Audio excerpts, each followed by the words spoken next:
I'm going to take the first 3 to 4 minutes of this video to yap at you a little bit to like, one, fully glaze the game so you understand that I'm not just a ridiculous hater, kind of give you a quick backstory on like who I am and why I think that adding my voice to this narrative can actually help to further improve upon the critiques and the feedback that GGG almost certainly will be pouring over coming back from the holiday. But I think that the most important thing for you to have right off the bat, just like straight up, who am I and why does it matter that I'm talking, so that everything else that I say has the appropriate lens that you can view what I'm about to explain to you through. I'm honestly not coming at Path of Exile from the Diablo 4 experience or from the Diablo 4 lens. Instead, I'm actually coming from the Diablo 2 experience. I, like a lot of aging millennials in my bracket, have been playing Diablo 2 quite literally since the game's inception, and where I got my first foothold in the ARPG space as far as content creation and streaming was concerned was in speedrunning Diablo 2. I have played Diablo 2 to every inch of its life. I've done everything you can do in it.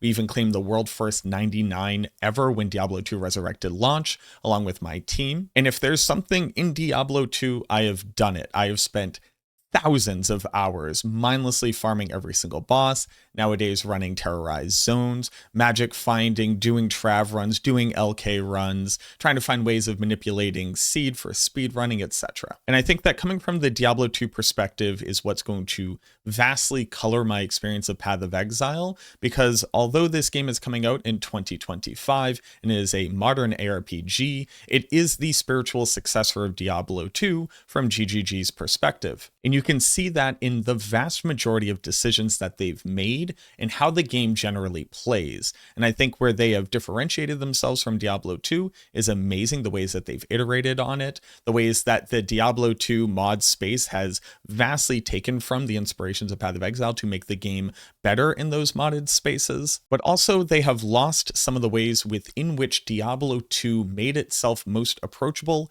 accessible, as well as immediately intuitive for a player, and have not necessarily replaced that with a more valuable experience. The last little bit of info that you need, though, is that I really didn't play Path of Exile 1. That's actually where I think I'm going to differentiate myself from where the majority of the feedback is coming from. Obviously, I got a lot of great friends in this space, Griparian, Rax, Riker, etc., that can all give you really good insight into how Path of Exile 1 is going to be a different experience from Path of Exile 2, and how that comparison can better deepen the feedback that they're giving. But in this video, I'm effectively you, and I don't mean you tryhards who are like already angry at me for having the audacity to say anything mean about the game. I'm sorry, nothing is perfect.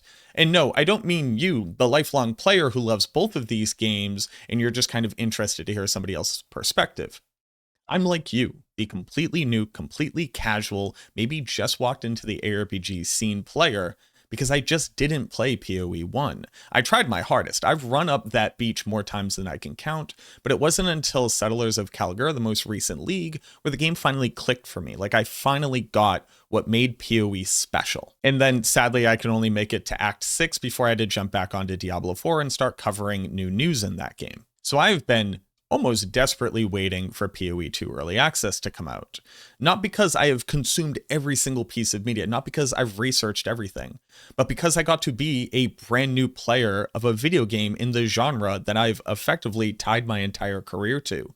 You don't get to have that experience every day, and it's very exciting for me. So I think that being a new player effectively to the game as a whole, with literal dozens of thousands of hours in the ARPG space since I was a wee young lad all the way up until when I've made it my literal job to play them. And what I'm hoping to do is give feedback from that perspective of the new player, hoping to desperately love this game and finding a death by 1,000 cuts that are slowly eroding my ability to continue to enjoy playing what they've already created. The first issue that I think the game really needs to tackle is the idea of respecting players' time, and this comes in a lot of different forms. The easiest one to understand for most people is in map generation, just how large the maps are.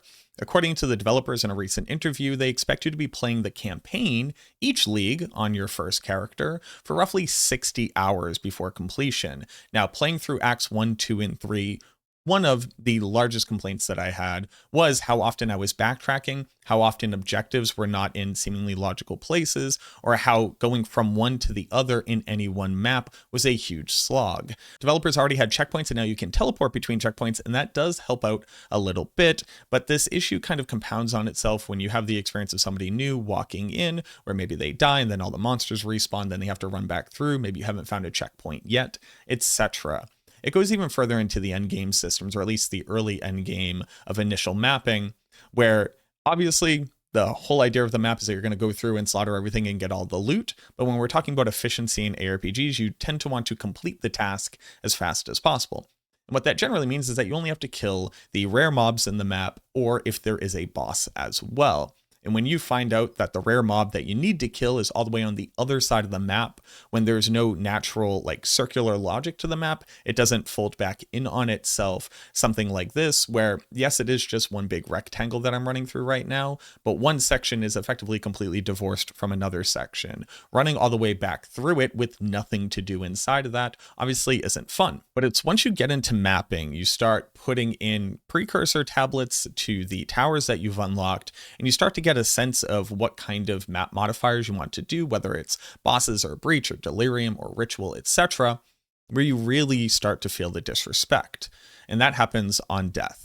In maps right now, you can only die one time. There's 6 portals, and in fact, I found out that those portals go away every time that you use them, and while I assume that's supposed to be some kind of anti-cheese methodology, I've actually nearly run out of portals in just picking up loot and bringing it back home to process and like get the materials from and take chances at rolling gear, etc., because I'm currently playing solo self-found.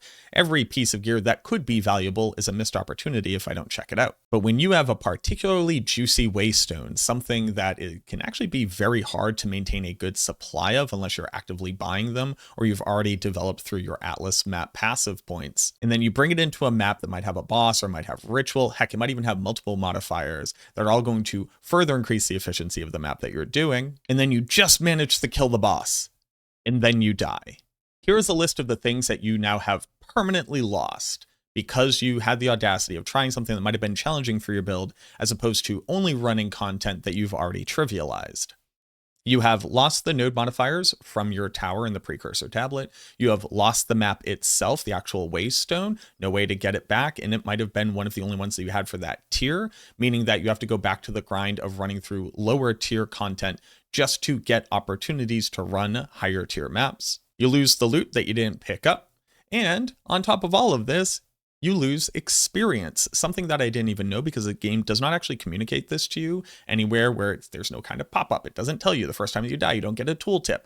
Nope, you just kind of very silently lose some experience. And if you don't notice like me for the first 80 levels, you never would have found out, except that I have a couple hundred people watching me play this game and seeing it and telling me about it when it happens. The reason why I feel like this total and absolutely heinous loss of opportunity, progress, possibility, loot itself, and time is just too many nails in the coffin of something that's ultimately just disrespectful.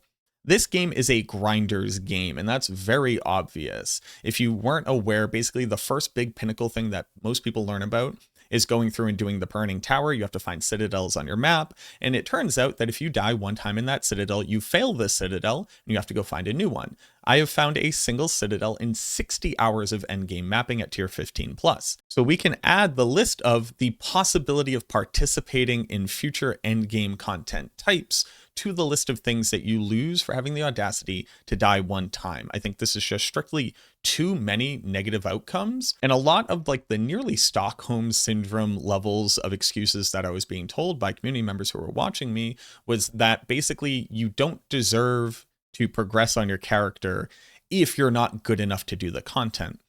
When in reality, the majority of this content is completely gear gated or gear based. There's almost nothing that you can do other than slow rolling through every single map, taking 20+ minutes at a time, killing individual monsters to outplay it when the game just kind of decides that it's time for you to get one shot, even when you've built competently. So while a lot of this constellation of symptoms could ultimately be due to a tuning issue in the game, etc., the reason why I think it is such a disrespectful practice is because it doesn't necessarily give players opportunities to learn. And we'll touch on that a little bit later, but keep this thing in mind. Even Dark Souls allows you the opportunity to run back and get your souls when you die. Now, you might die again and you'll lose them forever. But the game that everybody is trying to hail as like the inspiration for how hard this game is, no more handholding, no more baby talk games, gives you the opportunity to get your revenge on the thing that killed you. Path of Exile doesn't. And do we really want to try to make this fallacious argument that any ARPG ever is meant to or should aspire to be as punishing as a game that literally invented a genre of punishing playstyle? I don't think so, and I think that the majority of people would agree with that. The second point here is that the game kind of needs to decide whether or not it's a fast game or a slow game. And again, it pertains to a lot more than just gameplay. But I will say that gameplay obviously is the larger, more concerning aspect of this. Somebody in my chat put it really well. It was that they have made new players in New Power and Path of Exile 2, but kept all the monsters from Path of Exile 1. It's basically like the game itself is still running on the like Giga Chad super fast-paced combat when you're getting into like much more difficult content, whereas your player has been completely hindered and nearly hamstrung in its ability to be able to react at that same speed. But outside of literal combat scenarios, the game also has to really decide on what progression is supposed to mean for a character. Now, when I say I haven't found a single Citadel in 60 hours, I don't mean I was just like casually dad gaming, checking out things on a trade site, etc. I mean, in 60 hours of actively mapping, I had not found a single endgame system and had not been able to participate in any of them.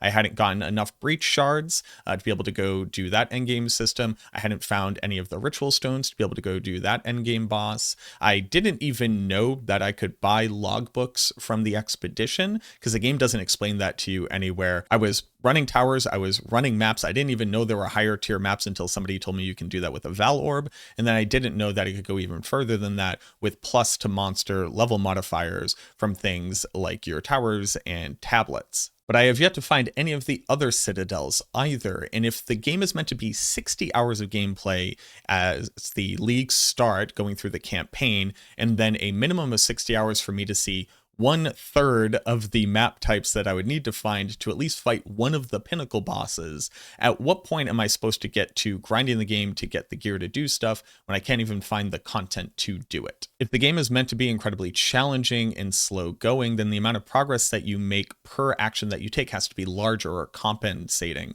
in that same way. Really fast content, you can get small progression bites because you're just constantly doing. Very slow gameplay and very slow experiences need to have larger progression because most of us are mortal people and will typically want to at least try some of the endgame content each league, depending on what the league mechanic is, etc. And if I haven't found one at this point on a single character, how am I ever supposed to begin playing on another character? And it feeds into a lot of other systems as well. I just found my first Greater Jeweler's Orb to be able to add a 4th socket to my skills. All of them are currently sitting on 3 sockets, obviously. I have tried multiple times to make a skill gem increase its socket count and then Val Orbit. I think I've done that 20 times or so, have never hit on it. Whereas other people are walking around with max link on their skills and then saying oh, this build now is viable at this point. Obviously, a lot of that comes down to tuning, but it is just the rarity of all these things together if you are not somebody who is trading that so wildly negatively impacts your ability to progress. The next point comes down to visual clarity, and this is where I feel like Path of Exile has strayed the furthest away from Diablo 2, and I really wish that they would get back to what really made D2 so special. And it was the fact that you can see everything and immediately know what you're looking at without hovering a single thing. I think looking at this still frame is a really good example of what I'm talking about here. So basically my biggest issue in the game is that the majority of maps you just kind of can't see shit. Just straight up you can't. These are mostly the jungle type maps, also a lot of the crypt maps where apparently everything, even though they're all living organisms, all just sit in complete darkness doing absolutely nothing with no light sources for some reason. But it got so bad that I had to completely neuter all of my various contrast settings I could possibly do for brightness, just so that I could differentiate monsters from the backdrop of whatever the current map I was looking at was. And then I had to completely undo all of that because I was using Flame Wall. And this thing was so bright that it was lighting up like Mount Olympus in the Hercules Disney movie. It is insane just how wildly this game goes from blasting in the eyes with a flashbang and literally can't see anything. Not only that, the base settings for monsters don't have them with health bars that float over them. You only see them at the top when you hover over them, and they only show their health bars after you change that setting and you've successfully dealt damage to them. So monsters can be sitting right on top of you in the dark and you won't know it until you successfully hit them back. This has caused me to die more times than I'm willing to admit. Things like losing out because an AoE projectile was hidden behind a foreground object like these spires right here, and that it exploded literally without my character being able to see it and making me fail my trial. I have a clip of that somewhere. I was heinously pissed. I'll be honest with you. That one almost made me rage quit. But I would say that the biggest contributing factor to all of this is just how completely inscrutable any elite monster is at any given time. If the elite monster does not have an aura on it of some kind, if it's not crackling with energy due to one of its affixes, it looks the exact same as any other monster on the map, and the best option that you have for possibly knowing that one's around is when you see a minion. And the amount of times that I've killed an entire pack of minions and I have no idea where the elite is because it's just somewhere tucked around the corner, and for whatever reason that means it doesn't emit light anymore, is kind of bananas. But it's not just in the visual clarity here, but it is in your ability to assess information in the middle of this combat, where every single monster runs at roughly Mach 10 speed. You cannot fit mobility skills onto your build if you're someone like me on solo self-found gear. Like, I can't just have blink slotted in because I literally need to use it on a swap. But this elite here's name is Acid Biter. Acid Biter has these various elite affixes on it. It periodically enrages. I don't know if it yells at me. I don't know what it does to do that. And I don't know when it's enraged, but I do know that with this still shot, it's going to do that. It's lightning resistant. That one's like fairly easy to manage, right? It always poisons. That's kind of crazy, but like, sure, that makes sense. It has a haste aura, so I assume that that is going to be applying to its minions, etc. And that all damage ignites.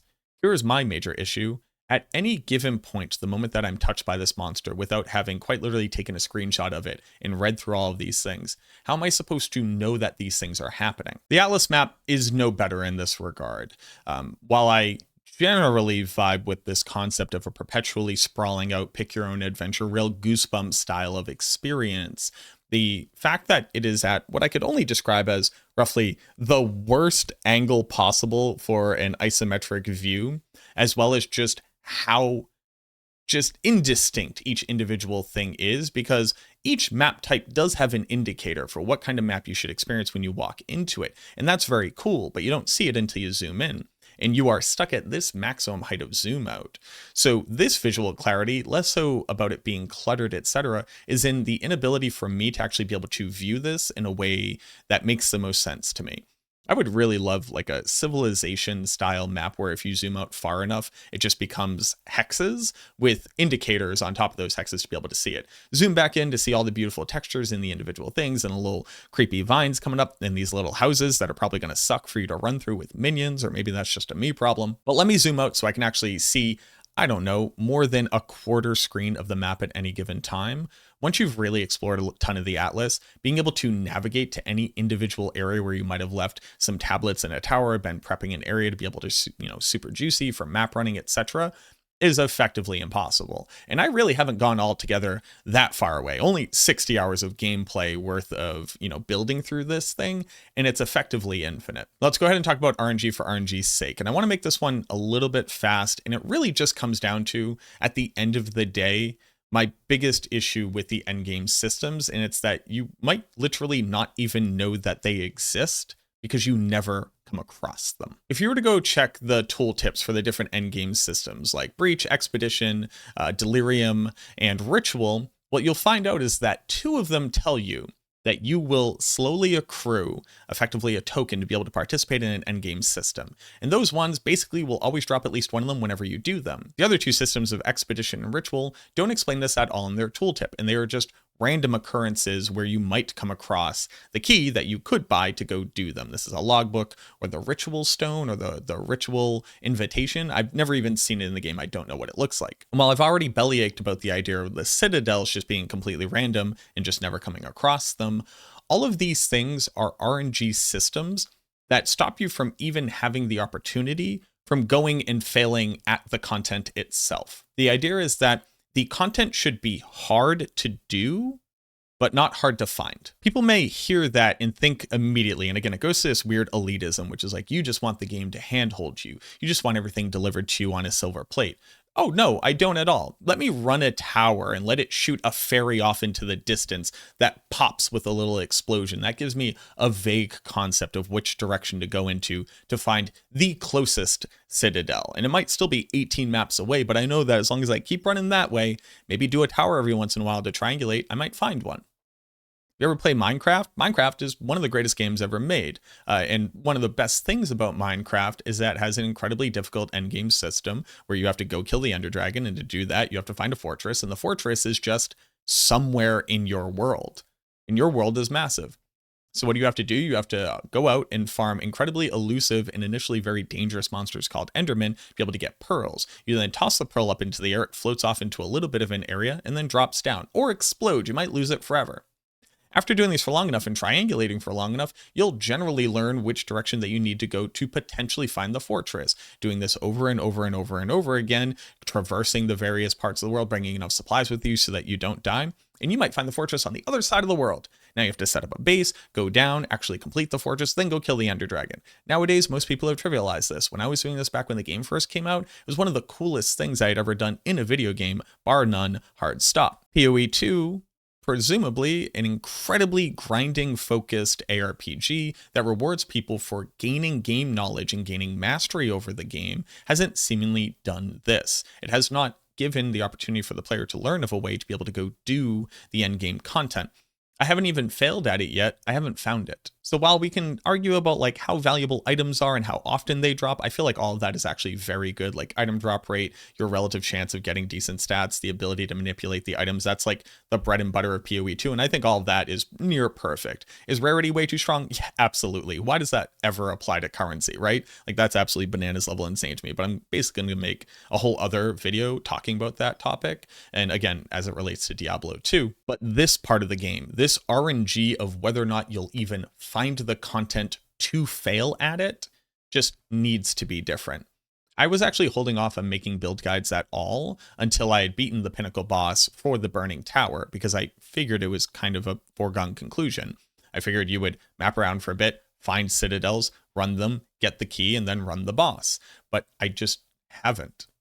And I didn't realize that the expectation for the majority of the player base is that they may never find it in its current iteration. And all of these things kind of feed into the idea of more opportunities to learn. In a game where you ostensibly are supposed to be able to read up on every single mechanic in the game with a great inbuilt wiki system, it leaves out an insane amount of information and makes things so archaic to be able to grok that it might as well have not explained anything to you at all. So I'm just going to touch on a couple different things here and kind of relate it back to what we were talking about previously. Like I was explaining before, both Breach and Delirium, although it is in different sections of the write-up, I wish that that was, basically have all of this information always at the bottom of it. That's just a little nitpick. But it has this idea that, oh, you will get breach splinters from this. This will allow you to do something at the realm gate. Delirium, you will get simulacrum splinters from this. This will allow you to do something at the realm gate. They both hint at a further, deeper endgame content. Then Expedition doesn't talk about anything at all that you can go buy logbooks, and Ritual doesn't tell you at all that you might find an invitation.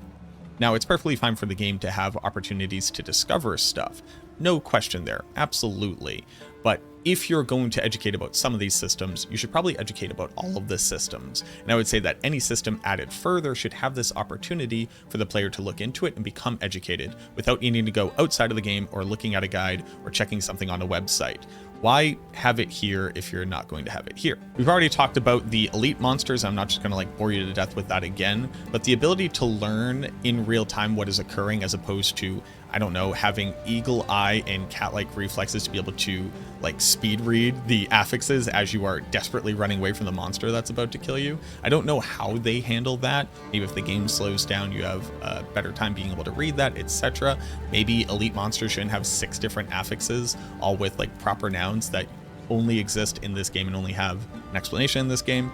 But it's probably in the character sheet where I feel the most opportunities to further increase the value of this object, of this menu item, to be able to better inform your players. you would assume that this would be a total collection of all of your global stats. We have things like life and what modifies our life and whether or not it's reserved or not, energy shield, your mana recovery, your mana regen, your damage recouped as mana, your evasion, your resistances, your block, if I had thorns, if I had stun protection, ailment protection, damage taken and what it happens and what occurs to and what converts it.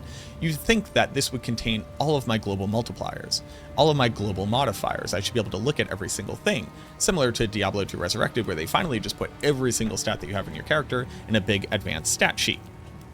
But I have some great questions for you. How much rarity does my character have? Well, I could like go through my different gear pieces and add it all up myself, but obviously to figure out how much rarity I have, I need to go look at my skill descriptions. You know, like I'll open up my Hellhound, and then my Hellhound in its on-kill effects stat will show how much rarity I have.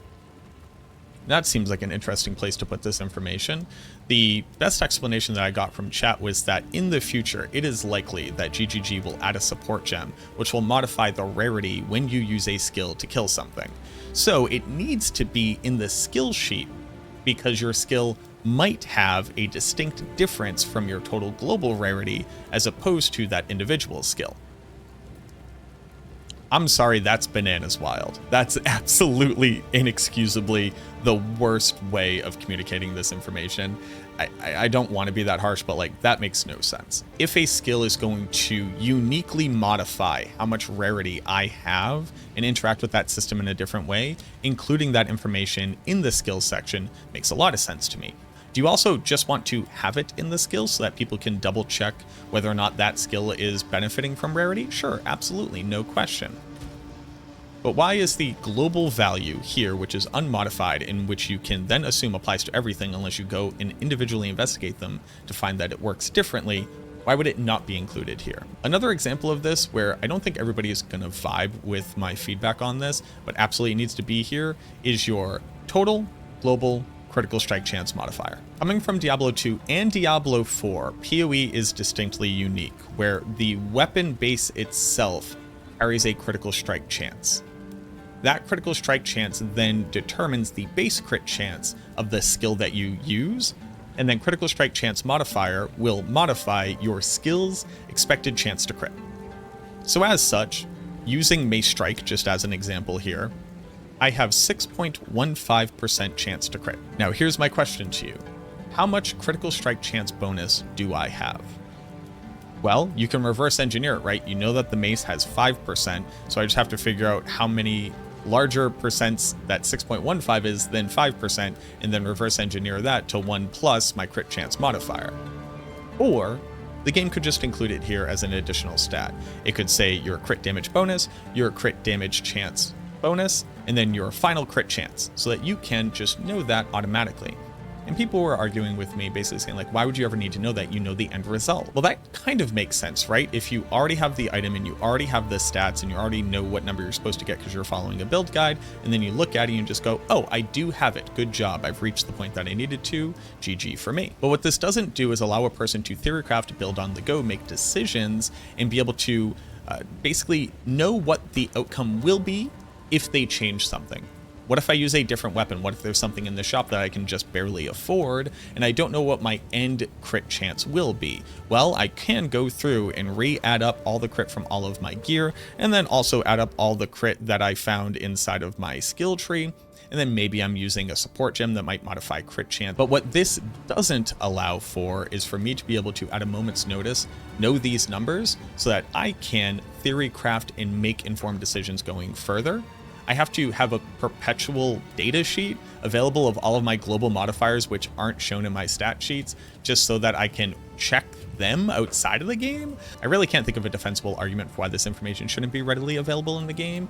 And I think it feeds into this, again, just kind of like overlooming, just kind of overshadowing insistence that the player isn't given the maximum amount of opportunities to be taught by the game how to play the game, how to understand the language of the game, and how to be informed by the game, when it just as easily could. These are minor things, but especially with a game like PoE, where basically people told me I won't be able to play PoE 1 without a Path of Builder because of how intricate it is, the game doing this legwork for you is going to vastly improve just the retention rate of people who are interested, but might just need a little bit more help, just a little bit more of an opportunity to come to love the game. So there we go. Those are the 5 most glaring issues that I'm personally experiencing while playing Path of Exile, especially as a new player, where I'm attempting to self-educate, self-play, solo self-found, dig in and just kind of digest this game in a way where I'll walk away feeling empowered to be making decisions about what I'm going to do build to build, character to character, minute to minute. If you're brand new to the channel and you vibrated or resonate with anything that I've said here, go ahead and subscribe to it. I'd love to have you around. I'm going to continue to build into the majority of ARPGs that interest me. Path of Exile 2 is just the next one up to the plate, and I feel like this game is going to hold my attention for a very long time. I'm excited to play future leagues. I'm excited to continue to explore the early access, so you don't want to miss out on any of that. If you liked the video, leave a like on it. Even if you didn't like the video, leave a like on it as well. I mean, what's it to you, right? It's literally a free button click. It really helps to go a long way, and I deeply appreciate it. Similarly, if you've had any opinions, differing, again, agreeing with any of it, different experiences, different outlooks, let me know down in the comments. I spend way too much time down there, and it's probably going to negatively impact my mental health at some point, and I think I'm mostly pretending like it hasn't already. But until that time, I'm going to continue to try to respond to every single question whenever I can, so let me know what you think down there. I truly believe that Path of Exile 2 is offering one of the most unique experiences that you can have in the RPG genre, as well as truly attempting to ask questions that other games have either moved away from or have decided that for themselves and for their community would not work. And I'm very happy that there's a game out there that is offering this thing to the player base. I think that the game can be better. I think that GGG already understands that there's a lot to work on, a lot to develop, and I think that they have a passion for making a game that their players truly love. Thank you very much for watching this video. I truly hope that it helps, and I look forward to seeing you in the next one.